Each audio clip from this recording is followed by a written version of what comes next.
네, 오늘도 변함없이 수요 저녁 예배에 나오셔서 예배하는 모든 분들에게 하나님의 은혜가 있기를 소망합니다. 저는 개인적으로 이 수요 예배가 참으로 은혜가 되는데요. 왜 그러냐 하니 처음에 이제 타종을 하잖아요. 타종을 하면 우리 베델 찬양대에서 내 주님 서신 발 앞에 하는데 정말 제가 하나님 앞에 서 있는 듯한 그런 느낌이 들고 실제로 하나님 앞에 서 예배한다라는 그런 마음 때문에 참 은혜가 되는 것 같습니다. 늘 아름다운 찬양으로 제가 보니까 얼굴만 아름다우신 줄 알았는데 목소리도 참으로 아름다우십니다. 아름다운 찬양으로 영광 올려드리시는 우리 베델 찬양대와 또 이 자리에 함께 앉아 믿음의 예배를 드리는 모든 분들에게 하나님의 은혜가 다시 한번 있기를 소망합니다. 우리 수요 예배는 계속 진행되어지고 있는 달고나 본문을 따라가고 있습니다. 그래서 이번 주는 로마서 16장을 마무리로 해서 이 로마서가 끝나게 되는데요. 오늘 우리가 읽은 로마서 15장 14절서부터 21절까지의 말씀을 우리가 한번 살펴보면서 우리에게 주시는 그 은혜가 무엇인지 한번 이야기를 나누려고 합니다. 오늘 우리가 읽은 본문 15장 14절은요 이제 로마서 전체에 대한 결론 부분이다라고 말씀드릴 수가 있겠습니다. 앞선 13절까지 15장 13절까지는 바울이 로마 교회에게 하고 싶은 자신의 모든 말들을 전함으로 마무리가 되어지고 이제 오늘 우리가 읽은 본문 14절서부터는 본인이 왜 어떠한 마음으로 이 편지를 작성하고 있는지에 대한 이야기를 다루는 것이 이 로마서에 대한 결론을 다루는 것이 오늘 우리가 읽은 본문이다라고 말씀드릴 수가 있겠습니다. 사실 이 바울은요 로마를 방문한 적은 없습니다. 그는 마음에서는 굉장히 가고 싶었었죠. 그러나 그 길이 로마로 가는 길이 여러 차례 막혔기 때문에 마음은 굉장히 가고 싶었지만 그 로마에 가지 못하였기 때문에 대신하여서 이 편지를 작성하고 있는 것입니다. 바울은 로마에 가고자 했던 이유를 1장 11절을 통해서 우리에게 보여주고 있는데요. 우리 1장 11절 로마서 한번 같이 읽어보겠습니다. 내가 너희 보기를 간절히 원하는 것은 어떤 신령한 은사를 너희에게 나누어 주어 너희를 견고하게 하려 함이니. 바울이 이 말씀을 통해서 로마로 가고자 했던 이유, 방문을 하려고 했던 이유를 분명하게 밝히고 있습니다. 무슨 신령한 은사를 너희에게 나누어 주어 너희를 견고하게 하려 함이니. 지금 바울이 가지고 있었던 그 신령한 은사를 나누어 주기 위해서 그곳에 방문하려 하였다라고 밝히고 있습니다. 여기서 말하는 신령한 은사는 그렇다면 무엇일까요? 보통 은사라고 하면 외적인 것을, 가시적으로 드러나는 무엇을 우리는 가장 먼저 떠올립니다. 그래서 어떤 방언이나 치유의 은사, 기타 등등을 떠올리죠. 그런데 이 성경에서 특히 이 로마서에서 말하는 이 은사는요 그런 눈에 보이는 어떠한 것들을 이야기하지 않습니다. 고린도전서 7장 7절의 말씀을 보면 하나님께서 주시는 모든 선물을 은사라고 합니다. 하나님께서 주시는 모든 선물을 은사라고 해요. 그런데 특히 이 로마서의 말씀을 보면요 은혜, 선물이라는 단어와 함께 동일하게 이 은사라는 단어가 사용되어집니다. 그를 통해서 보았을 때에 이 여기에서 말하는 신령한 은사는 그들이 받아야 될 어떤 방언이나 치유의 은사 이런 것들이 아니라 하늘로부터 오는, 하나님 아버지께로부터 오는 그 선물을 뜻합니다. 그러니 곧 다시 바꾸어 말씀을 드리면 지금 내가 너희에게 하나님께서 주신 그 선물을 전하고자 하기 위해서 내가 로마에 방문하려고 여러 차례 힘썼다라고 이야기를 하고 있는 것이죠. 그리고 그 하나님께서 주시는 선물을 통하여서 그 교회가 더욱더 견고하게 세워져 가기를 소망하는 마음으로 이 바울은 로마에 방문을 하려고 했던 것입니다.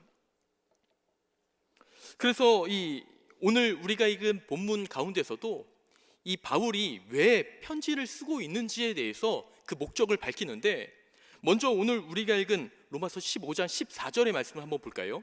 우리 15장 14절의 말씀을 우리 한번 다 함께 봉독해 보겠습니다. 내 형제들아, 너희가 스스로 선함이 가득하고 모든 지식이 차서 능히 서로 권하는 자임을 나도 확신하노라. 이 바울은 이 로마서 편지를 쓰는 이유를 밝히면서 먼저 그들을 칭찬해요. 그들에게 지금 무엇이 있다고요?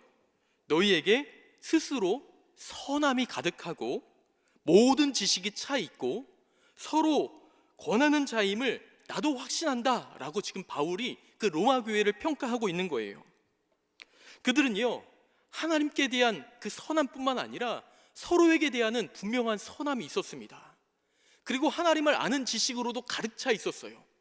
그리고 그들이 가지고 있었던 이 선함과 지식을 가지고 서로를 권하며 그들이 더 하나님 안에서 견고하게 되길 위해서 힘썼던 것이죠.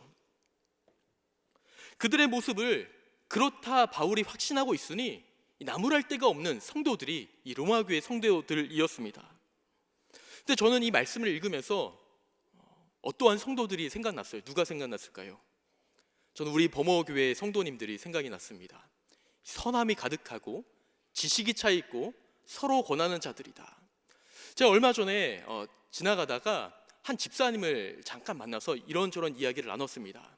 나누다가 또 잠시 인사하고 되돌아오는데 그 집사님께서 어떤 한 권사님과 이야기를 나누고 있는 거예요. 그러면서 그 권사님께도 제가 지나가면서 권사님 안녕하세요 하고 인사를 드렸죠. 그랬더니 함께 이야기를 나누고 있던 집사님께서 이 권사님을 소개해 주시는데 뭐라고 소개해 주시냐면 그 집사님이 현재 그 목자로 섬기고 계셨거든요. 목사님, 이 권사님은 제가 일찍이서부터 어렸을 때부터 저를 목자로 잘 섬겨주시던 분이고 이분이 나를 얼마나 잘 섬겨주셨는지 제가 감사하게도 이분의 사랑과 섬김으로 헌신으로 제가 이 목자를 감당하고 있습니다 라고 그 집사님께서 말씀하시는 거예요. 그러면서 제가 다시 한번 그 권사님의 얼굴을 뵀더니 그 권사님 얼굴에 선함, 훌륭함 이렇게 얼굴에 써 계신 듯 하더라고요. 얼굴에 그러한 선함이 묻어나오는 권사님, 비단 그분뿐만 아니라 제가 우리 범어교회 와서 참으로 나름대로 즐겁게 행복하게 사역하고 있는 이유 중에 하나가 성도님들을 뵐 때마다 얼굴에 선함이 있어요. 어떻게 느끼실지 모르겠지만 제가 봤을 때는 선함이 있습니다. 대구분들은 흔히 저는 서울 사람이거든요. 서울 사람인데 대구분들은 뭐 억세다 뭐 이런 말씀들이 있잖아요. 말은 억세일지 모르겠지만 표정은 제가 봤을 땐 전혀 그렇지 않은 것 같아요. 선함이 묻어 계십니다. 저희 교회 성도님들은, 집사님, 권사님, 장로님들은. 그리고 지식으로도 차 있다라고 이야기를 하고 있는데 저희가 이제 교회에서 여러 가지 양육 프로그램들을 진행하고 있잖아요. 이제 양육학교가 마무리되어져 가고 있는데 이 양육학교에 수많은 분들이 신청을 하시고 열심히 수업을 들으시고 이제 그 수업도 마무리가 되어져 가고 있습니다. 하나님을 알고자 하는 그 열망, 그리스도를 알고자 하는 그 열망이 얼마나 많은지 저는 그 양육학교를 통해서 한번 보았습니다. 그리고 이게 오다 가다 이야기를 듣자면 우리 권사님들께서 또 집사님들께서 장로님들께서 서로 권하면서 어떻게 하면 이 교회가 다 잘 세워질 수 있을까? 어떻게 하면 우리 범어교회가 하나님 기뻐하시는 교회가 될 수 있을까? 그렇게 고민하고 권하는 모습들을 종종 보게 되어집니다. 그래서 이 로마 교회에 있었던 선함이 가득하고 지식이 차 있고 서로 권하는 그러한 모습들이 우리 범어교회 저는 성도들을 통하여서도 동일하게 보았던 것을 고백합니다. 로마 교회도 그랬어요. 선함이 가득해 있었습니다. 지식이 차 있었어요. 이 정도면 정말 훌륭하지 않을까? 이 정도면 정말 신앙생활을 너무나 잘하고 있는 거 아니야? 성경의 표현을 빌어 이야기하자면 장성한 분량에 이른 교회가 이 로마 교회다라고 말씀드릴 수가 있겠습니다. 그런데 바울은 그럼에도 불구하고 이 로마서 편지를 기록하고 있는 거예요.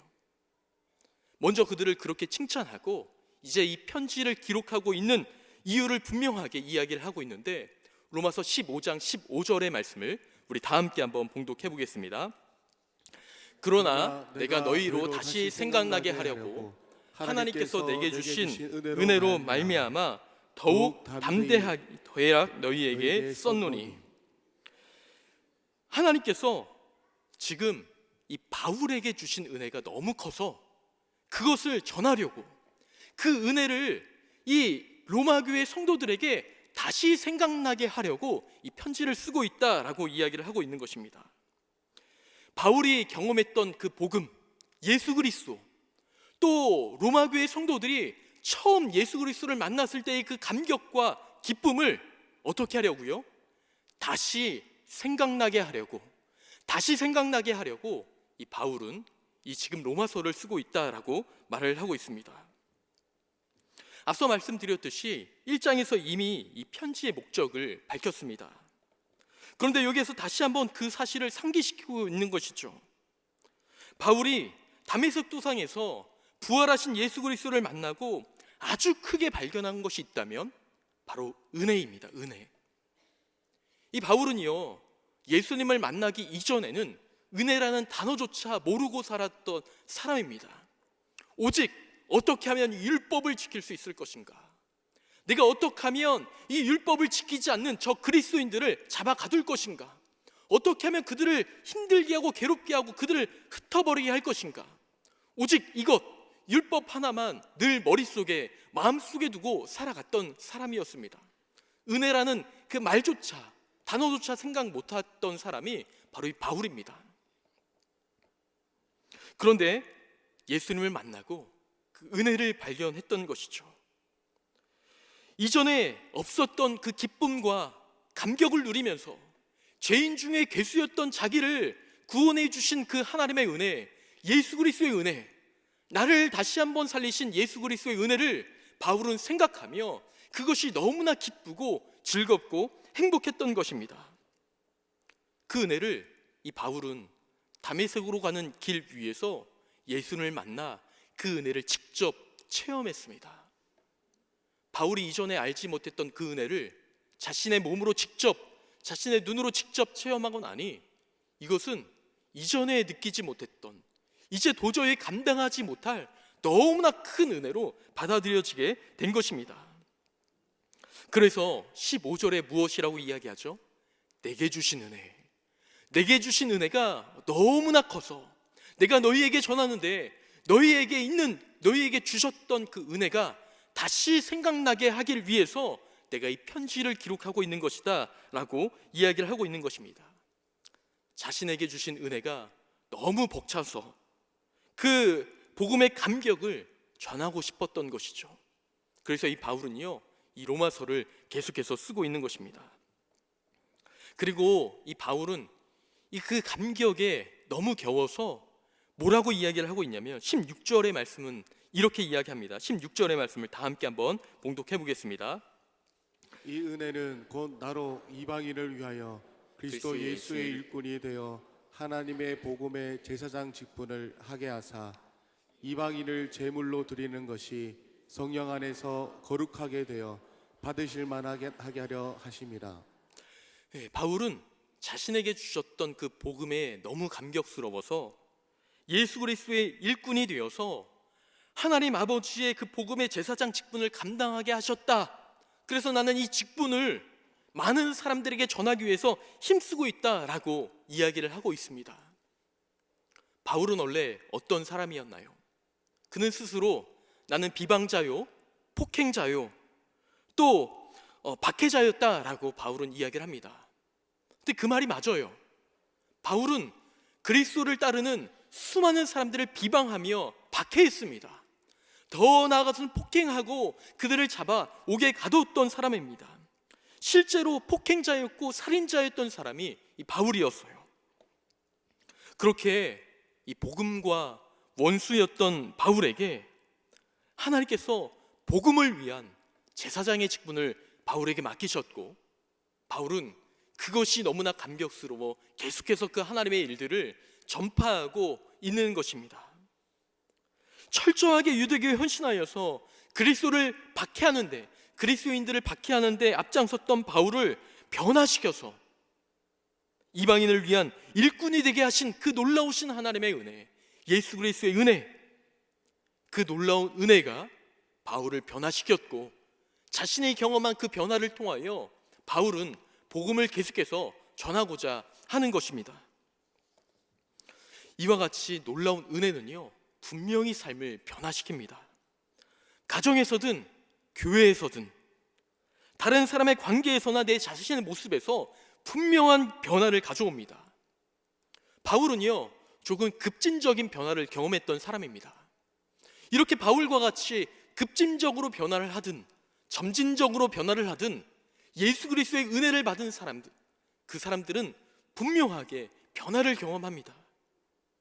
그 변화를 경험하고 나의 그 바뀌어진 삶을 경험하게 된다면 그것을 이제 숨길 수가 없게 되는 것이죠. 나에게 주셨던 그 은혜가 너무 벅차고 너무 커서 그것이 이제 흘러 넘치는 것입니다. 그래서 바울은 그 흘러 넘치는 은혜로 이 로마서를 작성하고 있는 것이죠. 그리고 이 편지를 받는 성도들에게도 자신이 지금 흘려보내고 있는 그 은혜가 도달하여 그들이 다시 한번 처음 경험하였던 예수 그리스도를 떠올리게 하려고, 다시 생각나게 하려고 이 편지를 계속해서 쓰고 있는 것입니다. 그리고 바울은 더 나아가서 그 은혜로 인하여 땅끝까지 복음을 전하겠다고 선포하고 있는데, 로마서 15장 17절부터 19절까지의 말씀, 2절의 말씀을 우리 다 함께 한번 봉독해 보겠습니다. 그러므로 내가 그리스도 예수 안에서 하나님의 일에 대하여 자랑하는 것이 있거니와 그리스도께서 이방인들을 순종하게 하기 위하여 나를 통하여 역사하신 것 외에는 내가 감히 말하지 아니하노라. 그 일은 말과 행위로 표적과 기사의 능력으로 성령의 능력으로 이루어졌으며 그리하여 내가 예루살렘으로부터 두루 행하여 일룰리곤까지 그리스도의 복음을 편만하게 전하였노라. 아멘. 지금 이 바울에게 주셨던 그 은혜가 너무 감격스러워 흘러 넘쳤다라고 말씀을 드렸죠. 바울은 그 흘러 넘침도 감당하지 못했던 거예요. 그래서 땅끝까지 그가 주의 복음을 전하고자 하는 그 마음을 가지고 로마에게까지 가기를 원했던 것입니다. 그 은혜가 있는데 너무 넘쳐 흐르니까 막 이 은혜를 자랑하고 싶은 거예요. 그래서 그 자랑이 곧 복음 선포로 이어졌던 것이죠. 바울에게 흘러넘치는 은혜가 있었다면 지금 오늘을 살아가는 우리에게는 무엇이 흘러넘치고 있는가? 여러분들에게는 무엇이 흘러넘치고 있습니까? 혹 흘러넘침이 아직 없다면 무엇이 내 삶 가운데 흘러넘치면 좋겠다라고 생각하십니까? 저는 이 흘러넘침에 대해서 생각할 때에 저부터도 가장 먼저 떠올랐던 말씀이 있다면 누가복음 6장 38절의 말씀입니다. 이 말씀은 우리 한번 다 같이 읽어볼까요? 시작.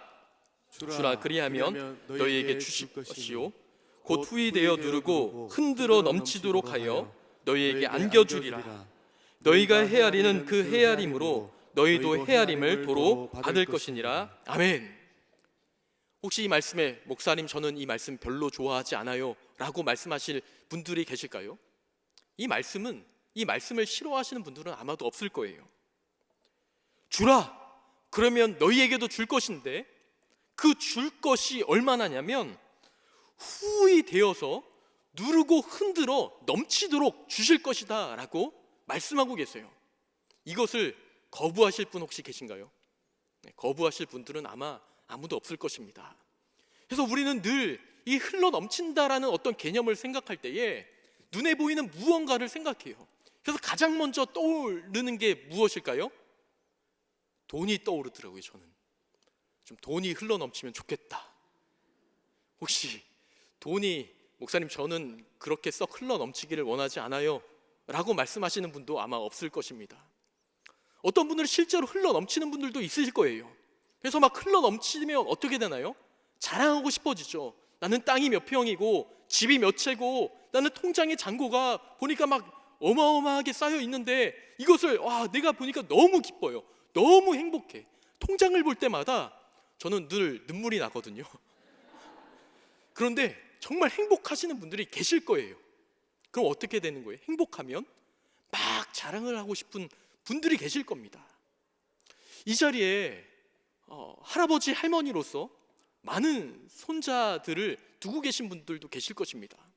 손자들의 그 재롱과 그 예쁨 얼마나 귀여워요. 제가 언젠가도 한번 말씀을 드렸는데 저도 개인적으로는 참 손자를 빨리 보고 싶어요. 근데 지금 아이들이 너무 어려서 지금 손자를 볼 수 없는 상황인데 그 손자의 재롱을 너무나 보고 싶습니다. 손자가 너무 사랑스럽고 이쁘면 어떻게 되나요? 막 핸드폰 열어서 자랑하시잖아요. 돈도 안 내고 자랑하셔요. 돈 내고 자랑하셔야 되는데 막 자랑하고 싶어지는 게 우리 마음입니다. 그 사랑이 손자에 대한, 손녀에 대한 사랑이 흘러 넘치니까 그것을 막 자랑하고 싶은 거예요. 내가 가진 힘, 내가 가진 권력, 내가 가진 명예가 흘러 넘쳐게 되어올 때에 그것을 자랑하고 싶은 욕구가 우리 마음 가운데 늘 있다는 거예요. 그런데 성경 말씀을 보면요, 단 한 번도 너의 힘을 자랑하라, 너의 능력을 자랑하라, 너의 권력과 명예를 자랑하라 라고 단 한 번도 성경은 말씀하지 않습니다. 오히려 무엇을 자랑하라 하죠? 약함을 자랑하고, 섬김을 자랑하고, 연약함을 자랑하라 라고 말씀을 합니다. 겸손과 온유와 화평이 있음을 자랑하라 라고 도리어 성경은 말하고 있습니다. 솔직히 말씀드리면 앞서 말씀드렸듯이 저도 왜 흘러넘치는 돈이 있으면 좋겠다라고 생각하지 않겠습니까? 힘과 권력, 명예 있으면 너무나 좋죠. 근데 제가 여기서 말씀드리는 것은요, 그것이 나쁘다고 말씀드리는 것이 아닙니다. 있으면, 힘이 있으면, 돈이 있으면, 명예가 있으면 그것을 지혜롭게 사용하게 될 때에 하나님의 그 복음이 얼마나 더 널리 전파될 수 있는지 우리는 너무나 잘 알고 있습니다. 그것이 나쁘다고 말씀드리는 것이 아닙니다. 혹 우리 교회에도 무엇을 자랑할 만한 것들이 있나요? 우리의 선함, 지식이 가득함, 서로 권함, 이런 것들도 충분히 우리 가운데 자랑거리가 될 수 있다는 거예요. 그런데 그 가운데 예수 그리스도를 향한 은혜의 감격이 빠져 있다면 우리는 우리 스스로를 되돌아보아야 합니다. 우리에게 있는 신앙, 우리에게 있는 선함이 예수 그리스도께로부터 나오는 선함이 아니라 신앙 경력으로부터 나오는 선함, 신앙 경력으로부터 나오는 지식, 신앙 경력으로부터 나오는 권함, 베품, 나눔이 되어서는 안 된다는 것을 분명하게 말씀하고 있는 것이죠. 로마 교회에도 선함이 있었어요. 지식이 가득함이 있었습니다. 또 그들에게 서로에게 잘 권하고 아껴주고 품어주는 마음들이 있었어요. 그런데 그런 것들이 예수 그리스도를 통하여서 나오는 것이 아니라 다른 것들로부터 비롯된 신앙 경력이나 횟수, 경험으로부터 비롯된 것일 때에 그것이 위험하게 될 수 있다는 것을 바울은 지적하면서 그들이 예수 그리스도의 은혜를 다시 한번 기억하여 예수 그리스도로부터 나오는 선함, 예수 그리스도를 통하여서 나오는 지식, 또 예수 그리스도의 심장으로부터 나오는 위로와 격려가 되어야 된다고 이 바울은 강력하게 이 로마 교회에게 말하고 있는 것입니다. 예수 그리스도의 은혜가 계속해서 생각나야 한다는 것을 말씀하고 있는 것입니다. 그래서 오늘 우리에게도 동일하게 말씀하고 있다면 우리에게 넘쳐 흘러야 될 것은요, 돈, 명예, 권력과 같은 눈에 보이는 무엇이 아니라 눈에 보이지 않지만 우리에게 분명하게 있는 은혜, 나를 대신하여 자신의 몸을 십자가에 내어주신 예수 그리스도의 그 은혜,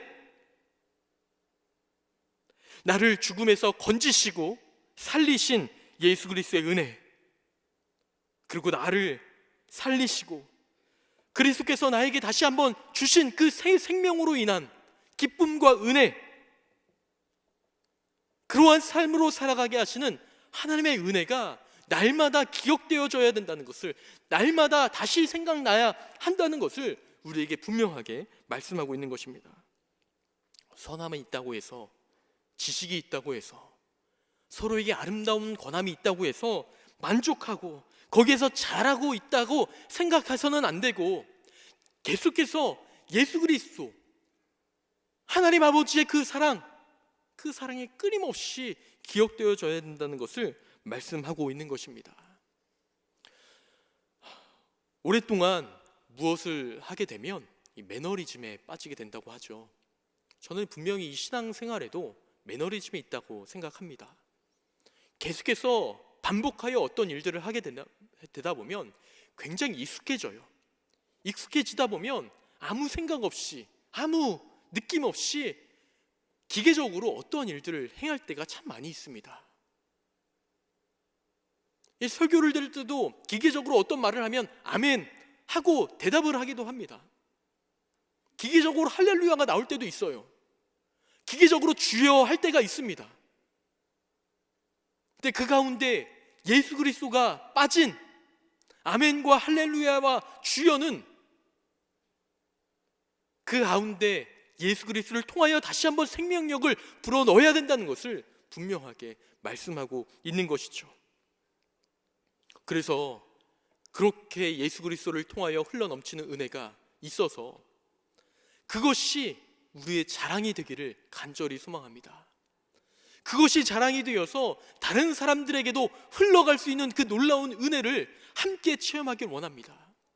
나의 어떤 신앙 경력으로부터 우러나오는 그 무엇으로 다른 사람들에게 전달되는 것이 아니라 나에게 흘러넘치는 예수 그리스도의 은혜가 다른 사람들에게 흘러 넘어가게 된다면 그것이 진정한 하나님께서 기뻐하시는 교회요, 가정이요, 공동체가 될 줄 믿습니다.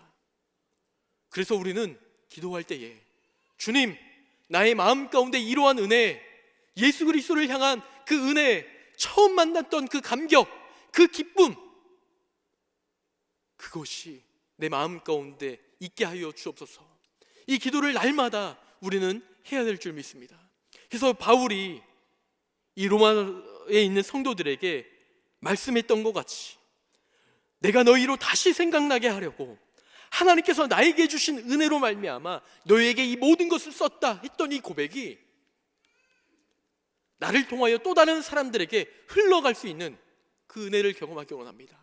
내게 주신 너무나 큰 은혜가 있어서 여러분들에게 예수 그리스도가 생각나게 하려고 나의 사랑을 전하고 복음을 전하고 나의 마음을 전합니다. 그리고 꼭 그렇게 말을 하지 않더라도 함께하는 사람들이 그 마음을 느껴 하나님 앞에 한 걸음 더 가까이 나아올 수 있는 그 놀라운 은혜를 경험할 수 있는 이 시간 예배하는 모든 분들이 되시기를 주님의 이름으로 축원을 드립니다. 이 시간 함께 잠시 기도하겠습니다. 이 시간 기도할 때에 하나님, 내가 수많은 날들을 주님 앞에 예배하며 주님 앞에 믿음의 삶들을 살아간다고 고백했지만 예수 그리스도가 없는 신앙 경력으로부터 나오는 그 선함과 지식과 고남이 얼마나 많았는지 하나님 솔직하게 되돌아봅니다. 주님 경력으로부터 나오는 나의 신앙이 아니라 예수 그리스도께로부터 나오는 나의 신앙과 선함과 지식과 나의 마음과 사랑이 될 수 있기를 그렇게 소망하는 마음으로 예수 그리스도의 그 은혜가 다시 한번 나의 마음 가운데 채워지기를 소망하는 마음으로 이 시간 다 함께 기도하도록 하겠습니다.